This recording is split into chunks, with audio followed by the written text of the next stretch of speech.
Assalamualaikum warahmatullahi wabarakatuh. Allahu Akbar, Allahu Akbar, Allahu Akbar, Allahu Akbar, Allahu Akbar, Allahu Akbar, Allahu Akbar, Allahu Akbar, Allahu Akbar, Allahu Akbar kabira, walhamdulillahi katsira, wa subhanallahi bukratan wa asila, la ilaha illallah wallahu akbar, Allahu akbar walillahil hamd.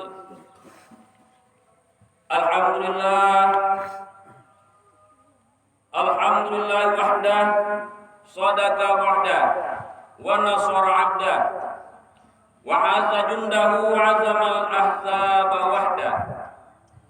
Ashhadu an la ilaha illallah wahdahu la syarika lah, wa ashhadu anna sayyidana Muhammadan abduhu wa rasuluh, arsalahu bil huda wa dinil haqq, liyuzhirahu 'ala ad-dini kullihi walau karihal musyrikun.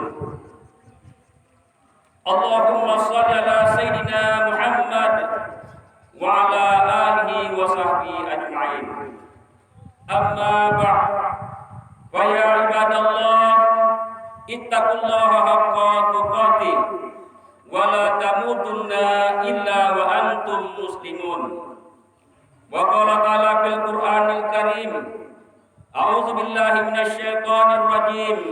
Bismillahirrahmanirrahim. Ya ayyuhan nasu taqu rabbakumul ladzi khalaqakum min nafsin wahidah wa khalaqa minha zawjaha wa bassa minhuma rijalan katsiran wa nisaa'a. Wattaqullaha alladzi tasaaluna bihi wal arham, innallaha kana 'alaikum raqiba.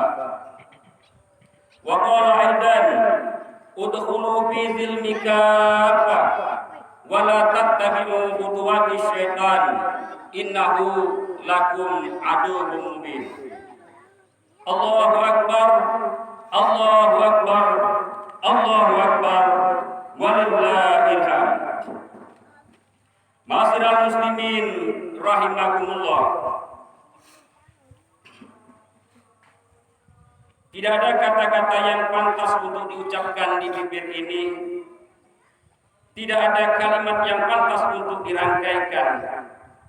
Tidak ada pujian yang patut untuk disanjungkan selain mengucapkan alhamdulillah, Segala puji bagi Allah atas segala keagungannya, atas segala kebesaran asma-Nya, sehingga mulai terbenamnya matahari di ufuk barat kemarin sore hingga menjelang pagi hari ini, kita semua, seluruh umat muslim di seluruh penjuru dunia, membahana mengumandangkan kalimat takbir, tahlil dan tahmid untuk memuji kebesaran Allah, untuk memuji keagungan Allah, sebagai bukti rasa syukur kita kepada Allah karena rahmat yang begitu besar yang dikaruniakannya kepada kita, karena nikmat yang tidak ada batasnya yang diberikannya kepada kita, yang berupa nikmat sehat, nikmat umur, dan nikmat rezeki yang dilimpahkannya kepada kita semua.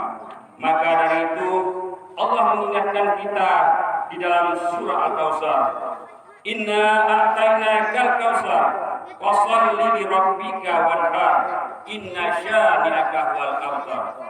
Sungguh telah banyak nikmat yang kuberikan, maka sholatlah kepada Tuhanmu dan berkorbanlah. Ma'asyiral muslimin rahimakumullah. Nikmat Allah yang terbesar adalah bahwa sampai detik ini kita masih merasakan iman wal Islam, sehingga kita berjalan, berbuat, beribadah di muka bumi ini sesuai dengan risalah keislaman kita. Namun yang patut kita renungkan, ada nikmat Allah yang luar biasa, yaitu kita masih dipertemukannya dengan hari raya Idul Adha tahun ini. Betapa banyak saudara-saudara kita umat muslim yang tidak melaksanakan sholat Idul Adha bersama kita tahun ini karena telah dipanggil oleh Allah Subhanahu wa taala. Tahun lalu di kiri dan di kanan kita, di depan dan di belakang kita, masih sempat kita melihat ibu kita yang kita sayangi sholat bersama-sama kita. Tahun lalu di kiri dan di kanan kita, di depan dan di belakang kita, masih sempat kita melihat bapak kita yang kita cintai sholat bersama-sama dengan kita. Tahun lalu di kiri dan di kanan kita, di depan dan di belakang kita, masih sempat kita melihat saudara-saudara kita, abang kita, kakak kita, adik kita, bahkan anak kita yang kita cintai sholat bersama-sama kita. Bahkan tahun lalu sepulangnya kita dari sholat Idul Adha ini, kita mampir ke rumah orang tua kita. Di sana kita masih dipertemukan kepada mereka, kepada ibu kita, kepada bapak kita, kepada saudara-saudara kita. Kita cium tangan mereka, kita peluk mereka, dan kita rangkul mereka. Kini mereka tidak lagi bersama kita. Mereka hanya tinggal kenang-kenangan saja. Oleh karena itu, marilah kita bersyukur sebanyak-banyaknya karena kita masih dipertemukannya Idul Adha tahun ini. Allahu Akbar, Allahu Akbar, Allahu Akbar, walillahil hamd. Dalam pelaksanaan Idul Adha ini ada dua ritual penting yang dilakukan oleh umat muslim dari tahun ke tahun. Peristiwa penting itu adalah pelaksanaan ibadah haji yang dilaksanakan di kota Makkah Al-Mukarramah dan penyembelihan hewan kurban. Kedua ritual itu bertitik tolak dari peristiwa sejarah keluarga Nabi Ibrahim alaihissalam dan putranya Ismail alaihissalam, seorang rasul yang begitu dekat dengan Allah Subhanahu wa taala. Oleh karena itu, Nabi Ibrahim diberi gelar Khalilullah, kekasih Allah yang dekat kepada Allah. Selain itu, Nabi Ibrahim alaihissalam juga bergelar Abul Anbiya, bapak dari segala nabi, karena dari keturunannya hanya terlahir para nabi hingga Rasulullah Muhammad SAW. Ma'asyiral muslimin rahimakumullah. Nabi Ibrahim bersama istrinya Siti Sarah sekian puluh tahun hidup bersama, belum juga dikaruniai seorang anak. Bahkan saat itu Siti Sarah divonis mandul. Tetapi Nabi Ibrahim yakin bahwa itu ujian dari Allah Subhanahu wa taala. Oleh karena itu, Nabi Ibrahim selalu berdoa kepada Allah dengan doanya sebagai berikut. Rabbi habli minas sholihin. Ya Tuhanku, karuniakanlah seorang anak yang soleh. Siti Sarah pun menyadari bahwa seorang rasul harus memiliki keturunan. Maka dari itu, Siti Sarah menyuruh suaminya Ibrahim untuk menikah lagi. Maka singkat cerita, Nabi Ibrahim menikahi seorang budaknya yang bernama Siti Hajar. Dan dari pernikahan itu, Allah menjawab doa Nabi Ibrahim. Nabi Ibrahim pun dikaruniai seorang anak laki-laki yang bernama Ismail. Menghadapi kenyataan itu, Siti Sarah timbul rasa cemburu kepada Siti Hajar. Oleh karena itu, Nabi Ibrahim alaihissalam memboyong istrinya Siti Hajar dan anaknya Ismail ke suatu tempat, di mana tempat itu tidak berpenghuni, tempat yang kering dan tandus. Tempat itu adalah di dekat Baitullah saat ini. Setibanya di tempat yang dituju, Nabi Ibrahim hendak meneruskan perjalanannya dan akan meninggalkan Siti Hajar dan putranya. Ismail di tempat seperti itu, terbuka dan tidak berpenghuni. Sebelum jauh Ibrahim melangkah hendak pergi meninggalkan istri dan anaknya, tiba-tiba Siti Hajar memanggil dan berkata, "Apakah engkau meninggalkan kami di sini?" Nabi Ibrahim tertunduk tidak menjawab. Siti Hajar bertanya lagi untuk kedua kalinya, "Apakah engkau meninggalkan kami di sini?" Nabi Ibrahim masih tertunduk diam. Siti Hajar bertanya untuk ketiga kalinya, "Apakah ini perintah Allah?" Barulah Nabi Ibrahim menjawab, "Iya, ini perintah Allah." Siti Hajar pun berkata, "Kalau itu perintah Allah, Allah tidak akan menyia-nyiakan kami." Seiring itu, Nabi Ibrahim pun meneruskan perjalanannya untuk berdakwah.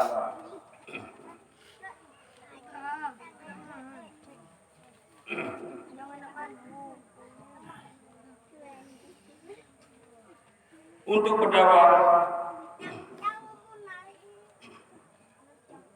Allahu Akbar, Allahu Akbar, walillahil hamd. Selang beberapa waktu, Siti Hajar merasa asing di tempat itu karena ditinggal sendirian. Sementara Ismail masih bayi dan menangis tidak henti-hentinya karena kehausan. Siti Hajar mulai kebingungan di mana hendak mencari air, sedangkan air setetes pun tidak ada. Akhirnya Siti Hajar memutuskan untuk mencari air dan meninggalkan Ismail terbaring sendirian. Di dalam pencarian air tersebut, Siti Hajar melihat bendangan air di Bukit Safa, lalu dinaikinya bukit tersebut. Ternyata airnya tidak ada. Kemudian dia menoleh ke belakang, melihat ke arah Bukit Marwa. Di sana dilihatnya ada bendangan air. Kemudian dia berlari-lari kecil menuju Bukit Marwa. Sesampainya di Bukit Marwa, dia pun tidak menjumpai air sedikit pun.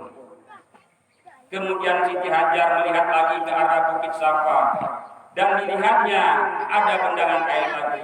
Maka ia pun bergegas berlari-lari kecil menuju Bukit Safa.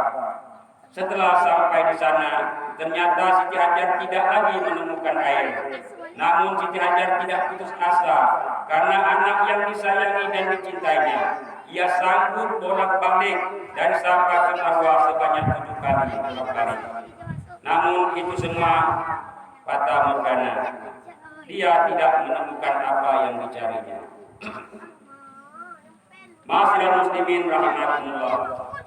Peristiwa inilah yang diabadikan menjadi salah satu rukun haji dan umroh, yaitu sa'i dari Bukit Safa ke Marwa. Inna Safa wal Marwa min sya'airillah. Sesungguhnya Safa dan Marwa adalah syiar Allah.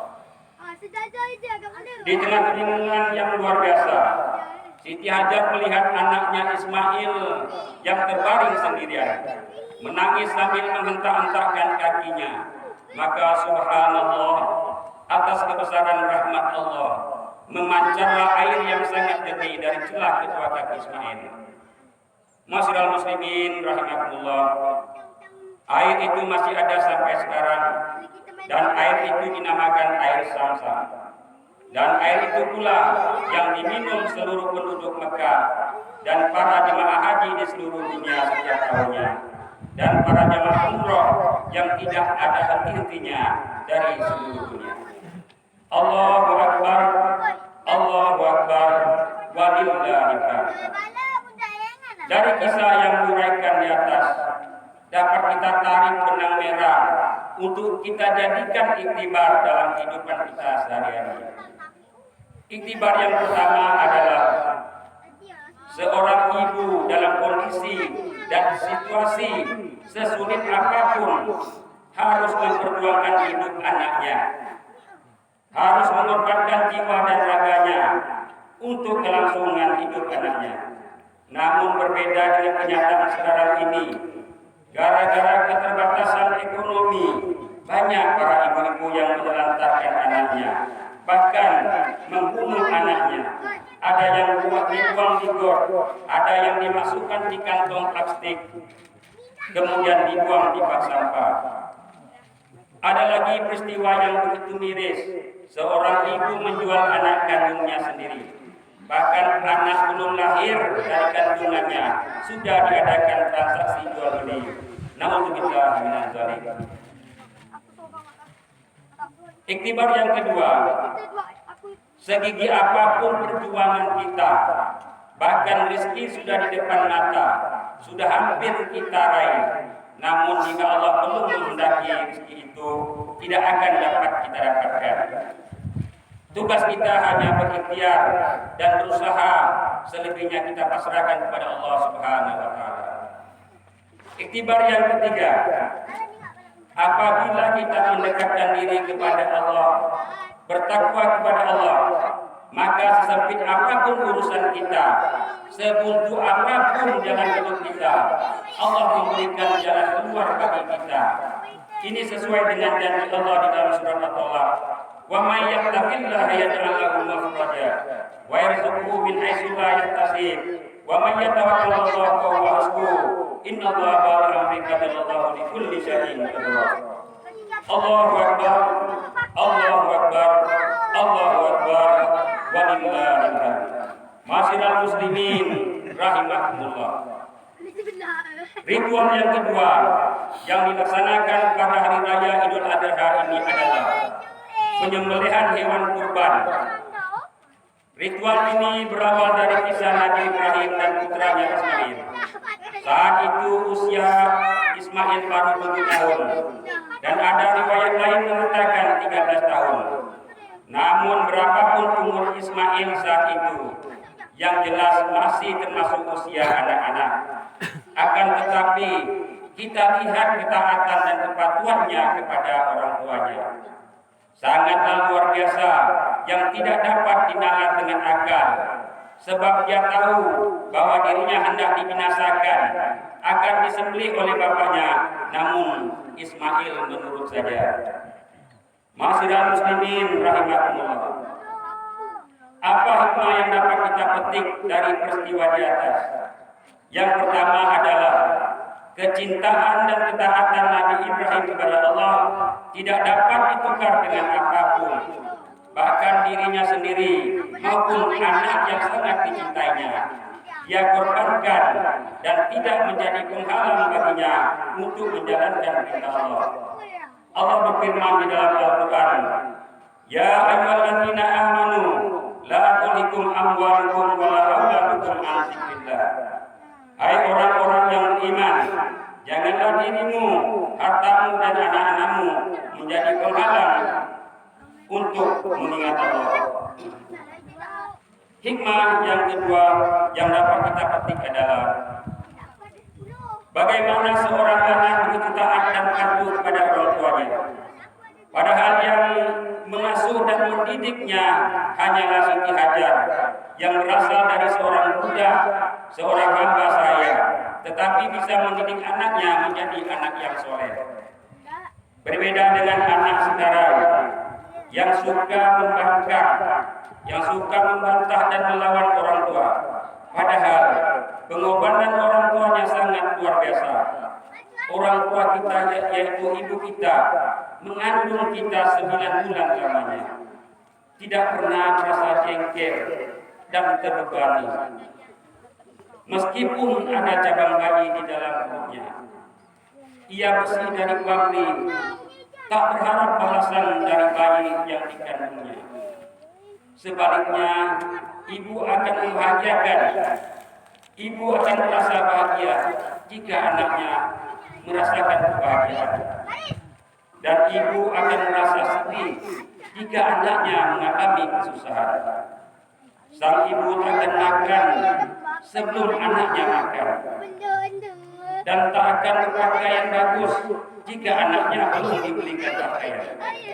Pantaslah kiranya jika air mata kebahagiaan seorang ibu akan menjadi rahmat dan jaminan kebahagiaan bagi anak-anaknya. Barakallahu li wa lakum fil Qur'anil Karim wa nafa'ni wa iyyakum bima fihi minal ayati wa dzikril hakim wa taqabbal minkum tilawatahu innahu ghafurur rahim. Wa qulu qawli hadza wa astaghfirullahal azim li wa lakum wa li sa'iril muslimina wal muslimat wal mu'minina wal mu'minat fastaghfiruhu innahu huwal ghafurur rahim.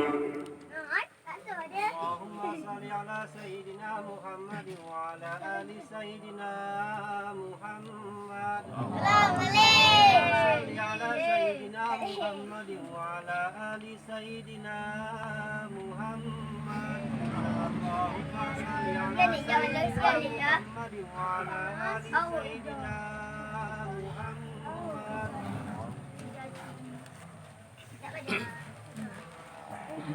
Allahu Akbar, Allahu Akbar, Allahu Akbar, Allahu Akbar, Allahu Akbar, Allahu Akbar, Allahu Akbar, Allahu Akbar, Allahu Akbar, Allahu Akbar katsira. Walhamdulillahi katsira wa subhanallahi bukratan wa asila. La ilaha illallah wallahu akbar. Allahu akbar walillahil hamd. Alhamdulillah. Alhamdulillah nahmaduhu wa nasta'inuhu wa nastaghfiruh wa na'udzu billahi min syururi anfusina wa min sayyiati a'malina. May yahdihillahu fala mudilla lahu wa may yudlilhu fala hadiya lahu. Asyhadu an la ilaha illallah wahdahu la syarika lahu wa asyhadu anna sayyidana Muhammadan abduhu wa rasuluh. Allahumma shalli ala sayyidina Muhammad wa ala alihi wa sahbihi ajmain. Amma ba'd. Fa ya ibadallah ittaqullaha haqqa tuqatih wa la tamutunna illa wa antum muslimun. Innallaha wa malaikatahu yusholluna 'alan nabi. Ya ayyuhalladzina amanu shallu 'alaihi wa sallimu taslima. Allahumma shalli ala sayyidina Muhammad wa ala ali sayyidina Muhammad kama shallaita ala sayyidina Ibrahim wa ala ali Ibrahim wa barik ala Muhammad wa ala ali Muhammad kama barakta ala Ibrahim wa ala ali Ibrahim fil alamina innaka Hamidum Majid. Allahu akbar, Allahu akbar, Allahu akbar walillahil hamd. Ma'asyiral muslimin, jamaah salat Idul Adha rahimakumullah.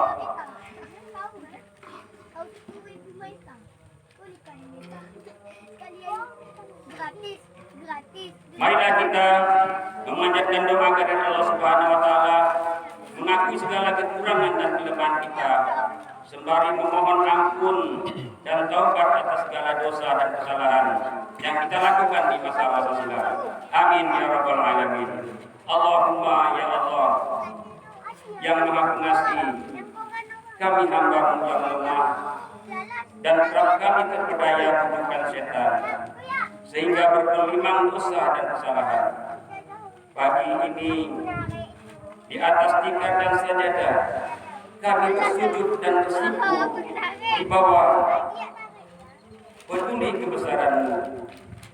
Wahai Tuhan, Sang Penguasa alam semesta, wahai yang Maha Suci, wahai yang Maha Bijaksana, kami datang menghadap-Mu dengan wajah tertunduk malu, seraya menepuk pintu rahmat-Mu, memohon ampun dan taubat-Mu atas segala dosa dan kehinaan pada diri kami. Telah banyak kehilapan dan kealpahan yang kami lakukan.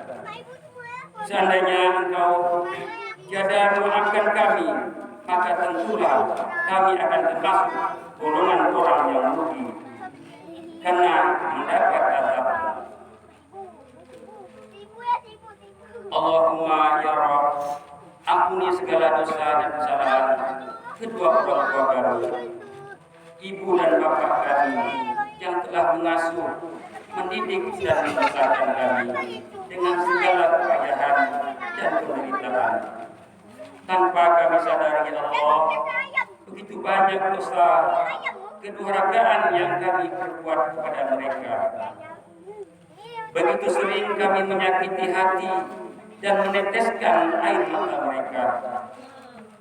Sungguh begitu besar dosa dan kesalahan kami kepada mereka. Karena itu ya Allah, ampuni mereka, kasihanilah mereka, terimalah segala amal bakti mereka, dan tempatkanlah mereka di sisi-Mu sebagai golongan orang-orang yang beruntung. Allahumma azza wa jalla, berikanlah kepada kami kekuatan lahir dan batin untuk menjalani sisa hidup kami, agar kami menjadi hamba-hamba-Mu yang pandai bersyukur akan nikmat dan karunia-Mu, agar kami dapat senantiasa berserah diri dan berjuang di jalan yang Engkau. Allahumma ya Rahman ya Rahim, besarkanlah kami umat muslim sebagaimana besar dan agungnya hari Idul Adha ini, agar kami dapat senantiasa menegakkan kalimat La ilaha illallah di seluas hamparan ciptaan.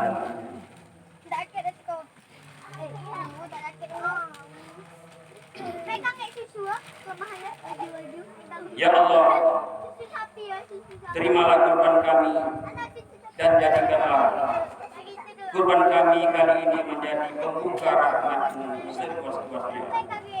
Bagi saudara-saudara kami yang belum berkurban tahun ini, maka luaskanlah rezekinya agar bisa melaksanakan kurban tahun depan. Ya Allah,